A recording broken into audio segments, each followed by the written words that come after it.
Gracias, Ricardo. Buenas tardes. Espero que ya estén terminando de hacer la digestión, que estemos despiertos. Gracias a la gente de ACA, a Matías, sobre todo, por invitarme a participar y a contarles algunas de las cosas de mi visión sobre la cadena de la carne vacuna. Esto estaba planteado originalmente, Matías dice, ¿qué es lo que hay que hacer con la ganadería argentina? ¿Qué es lo que tenemos que cambiar? ¿Qué tenemos que hacer para que la ganadería argentina mejore? Y la cuestión es que como nosotros, viendo la ganadería siempre desde el lado del productor o desde el lado de los analistas o desde el lado de los técnicos, cuando nos preguntan esto, ¿qué hay que cambiar? Inmediatamente lo primero que decimos es, en el sistema ganadero argentino hay que mejorar la tasa de destete y el peso medio de faena. Sin embargo, fíjense, 62% de destete como estamos hoy, esto es la evolución desde el año 58, hemos tenido alguna variación, pero la tendencia no ha cambiado. En cuanto al peso medio de faena, hoy anualizando lo que ha pasado en el primer semestre con una fuerte faena, con faenas récord mensuales, estamos en 227 kilos, que sería uno de los valores más altos desde el año 58, donde hay una leve tendencia a la suba, pero todavía estamos muy lejos de los países competidores como Uruguay, Australia, Estados Unidos. Entonces, la pregunta es, ¿por qué no pasa? ¿Por qué no pasó? ¿Por qué no destetamos más vacas? ¿Por qué no faenamos más pesado si esa es la solución a nuestros problemas? Y probablemente por ahí no sea esa la solución a los problemas o el problema sea más complejo. Yo voy a tratar de transmitirles por lo menos 3 razones por las que yo creo que eso no pasó y para entender un poco qué es lo que podemos hacer para que la ganadería de carne argentina tome otro rumbo. La primera razón, después va a estar Adrián del IPCBA, es que somos muchos los productores ganaderos. Somos 205.000 productores ganaderos, como está en el mapita, cada uno de esos puntitos verdes es un productor ganadero dentro del país. Estamos desparramados por todo el país, produciendo en situaciones climáticas diferentes, en contextos sociales diferentes, con objetivos económicos, productivos diferentes. Entonces, no es fácil. Y dentro de toda esa diversidad, nosotros podemos ver que, por ejemplo, el promedio de la provincia de Buenos Aires de destete es 74, de La Pampa 65, de Corrientes 49 y de Formosa 35. O sea que el promedio nacional se constituye de un montón de realidades muy diferentes que contribuyen de distinta manera. Otro de los casos sería ver, por ejemplo, lo que está pasando intrazona. Esto es el rango de variación del porcentaje de destete. Esto es elaborado a partir de información del Ministerio. De estos promedios, ¿cuánto es la variación dentro de cada provincia? Entonces, por ejemplo, para el caso del NOA, ahí Ricardo decía que yo le vendí Santiago del Estero, que es donde más trabajo y donde vivo. Para todo el NOA, fíjense que tenemos 150 productores que destetan más del 65% y representan el 35% del stock regional. También tenemos 21.000 productores que destetan menos del 20% y también tienen el 35% del stock nacional. Entonces, cuando hablamos del promedio, hablamos de situaciones muy diferentes que se dan a lo largo de todo el país. De personas que piensan distinto, que tienen distintos objetivos, que hacen ganadería por objetivos distintos. La razón número 2, esto es otra muestra de variación. Estos son los datos que a mí me toca analizar junto con el equipo de ganadería de CREA, donde trabajo, de las gestiones ganaderas de CREA. Estos son 400 empresas, tenemos 3 años ya de datos seriados, donde podemos ver también distribuidas por todo el país. el promedio de preñez arriba del 90% y el 75% de los sistemas están destetando más del 75%. También empresas distribuidas por todo el país, pero una muestra más acotada. De alguna manera, esto nos está diciendo que la brecha tecnológica todavía es amplia, que tenemos margen de mejora y que es posible. Digamos, técnicamente es posible. También hay variabilidad, ¿no? Las barritas estas, las barras, indican la variación.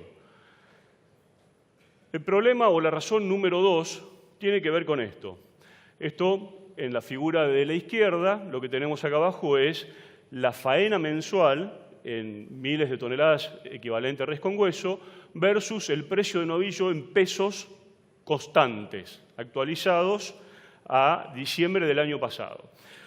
Y del otro lado lo que tenemos es el destete anual nacional en millones de terneros en relación al precio del ternero, también en pesos constantes. Conclusión, cada vez que produjimos más carne, que destetamos más terneros, lo que hicimos fue deprimir los precios. ¿Sí? O sea que el mercado no nos ha ordenado, el mercado no tracciona para ser más productivos. No hay un premio por ser más productivos, sino que al revés, cada vez que producimos más, los precios bajaron. La tercera razón, para mí, es que no tenemos la visión de cadena. Esto puede ser una simplificación muy grande de lo que puede ser la cadena de carne vacuna, pero arrancando desde la cría, el engorde, la industria, la etapa comercial, yendo hacia el consumidor final. Está claro que, para nosotros, que el producto se mueve en esta dirección, desde la cría hacia el consumidor. Y esto es algo casi que trivial, pero nos cuesta muchas veces visualizarlo, que es que la retribución al agregado de valor de toda la cadena se da desde el consumidor final hacia atrás. Y esto, que parece tan simple, implica que el señor, el consumidor, nosotros mismos cuando vamos a comprar carne al supermercado, cuando elegimos comprar un paquete que viene envasado al vacío o cuando vamos a la carnicería, lo que estamos pagando es el producto en su origen más los márgenes que se fueron agregando en cada uno de los eslabones. O sea que cuando compramos carne estamos pagando los márgenes de cada uno de estos eslabones, ¿sí? Y estamos pagando también el ternero. Entonces, eso me lleva a lo siguiente. Esto, desde el año 1990 al 2018, lo que representa es el valor bruto de toda la cadena de carne. Eso es la faena total que hemos tenido como país multiplicado por el precio minorista de la carne. Eso es integrando la media de res. Con lo cual, lo que tenemos acá son en miles de millones de dólares nominales lo que ha generado la cadena. Esto es lo que ha pagado en cada uno de estos lugares, lo que ha pagado el consumidor por la carne dentro del país. Entonces, ahí podemos tener, por lo menos claramente, una etapa de estancamiento, una etapa de decaimiento, una etapa de recuperación, de crecimiento y de nuevo estancamiento. Cuando estamos en esta etapa de estancamiento, lo que está pasando es que o la gente no quiere pagar más por el mismo kilo de carne, o al mismo precio del kilo de carne no quiere consumir más o no puede consumir más. Entonces, el volumen de plata que entra a la cadena es el mismo hace 6 años. O sea, hace 6 años que no cambia. Cuando esto pasa de esta manera, la restricción al agregado de valor de toda la cadena está impuesta por el mercado. O sea, el mercado es el que no puede pagar más por la carne. Cuando eso pasa, el poder de negociación se traslada hacia el final de la cadena, del lado del consumidor o del lado comercial, con lo cual de alguna manera son los que perciben mayores márgenes. Cuando la cadena está en expansión, como en esta parte de acá, cuando está en crecimiento, lo que está pasando es que el mercado puede absorber más carne, con lo cual la restricción está impuesta desde la producción. Eso quiere decir que si producimos más, el mercado nos lo paga, nos lo absorbe y nos lo paga, con lo cual el poder de negociación está desde el lado de la producción. De esa manera, en estas etapas, se traslada más margen a los eslabones primeros de la cadena y en estas etapas el margen queda más hacia el final. La pregunta es, ¿cómo hacemos para recuperar este crecimiento? ¿Cómo hacemos para tener de vuelta una etapa de crecimiento? Se me ocurren 5 cosas, que algunas de esas las va a retomar después Adrián. La primera, algo también ya se comentó hoy en la mañana, es empezar a ver la cadena orientada hacia el consumidor y no desde la producción. Nosotros tenemos como productores que somos, también me dedico a la producción, a administración de empresas ganaderas, y siempre tenemos el vicio de ver el negocio desde la producción. Siempre tenemos el vicio de vernos nosotros primeros en esto. Y en realidad la propuesta es lo que decía recién, ver que nosotros no podemos ganar más plata, no podemos tener mejores resultados si en esta cadena, al baldecito primero o al último eslabón, no está entrando más plata.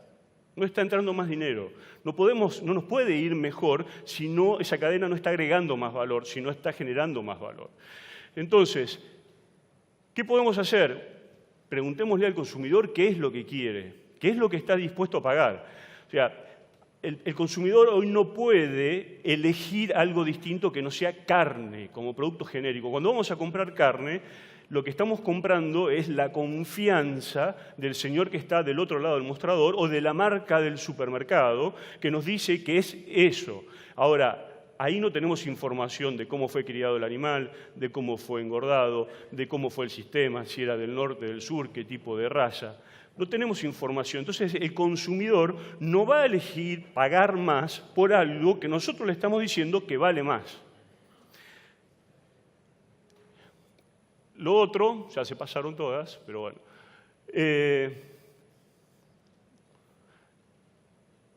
Es informar al consumidor para que pueda elegir. Y relacionado a esto, tiene que haber transparencia y trazabilidad en la cadena. O sea, esto que decía recién, si el consumidor no sabe cómo fue el sistema donde se originó el animal, no va a pagar más por eso. Y tampoco si lo paga y no está informado, lo más probable es que ese margen diferencial se lo quede el último eslabón o la etapa comercial. Con lo cual, si nosotros queremos, a partir de esto, generar mayor volumen en la cadena, mayor volumen de negocio, mayores ingresos y que eso traccione hacia una etapa virtuosa de la cadena, lo que tenemos que hacer es, de alguna manera, ordenarnos, hacernos más transparentes, darle esa información y decirle lo que fue pasando en cada una de esas etapas para después, de alguna manera, que pase este ordenamiento, esta trazabilidad, de alguna manera tiene que generar esta redistribución de ese margen en cada uno de los eslabones. El otro punto, para mí, es no solamente que el consumidor interno, que el que ya tenemos, nos pague más por lo que nosotros hacemos, que reconozca más valor en cada kilo de carne de lo que nosotros hacemos,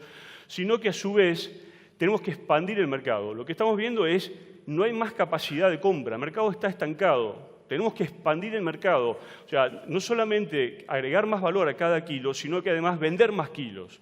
Y eso no es ni más ni menos que tratar de exportar más. El otro tema, para mí, es que la única forma de hacer esto es generando acuerdos. Esa etapa final de estancamiento de la cadena, cuando no hay más valor agregado dentro de la cadena, cuando no hay más ingreso, no hay más valor bruto, ese estancamiento genera un negocio de suma cero, en donde un eslabón sube el margen, el otro pierde, baja. O sea, en definitiva, siempre se mantiene constante. Entonces, cuando gana uno, pierde el otro. Cuando es mejor negocio para la exportación, pierde alguien que está antes. Cuando al engordador se le encarece el maíz, baja el ternero. Pero siempre es un negocio de suma cero. Entonces, de alguna manera, la propuesta es entender esto, ver cómo hacemos para expandir el negocio, para hacerlo crecer, para generar más valor, para que haya un traslado de ese margen a toda la cadena hacia la etapa, digamos, hacia la etapa de producción. Y esto para mí es acuerdos, es planificación, es tener un mensaje consensuado, es tratar de definir algunos objetivos comunes. Lo bueno es que probablemente para este tipo de cosas este sea uno de los mejores momentos para repensar la cadena en el marco institucional, por lo menos el que estamos teniendo. Y eso por ahí es el mensaje más positivo. De vuelta, planes, acuerdos, la propuesta es ver esto como una cadena de valor y ir hacia una cadena donde sea ganar, ganar y no suma cero. Muchas gracias.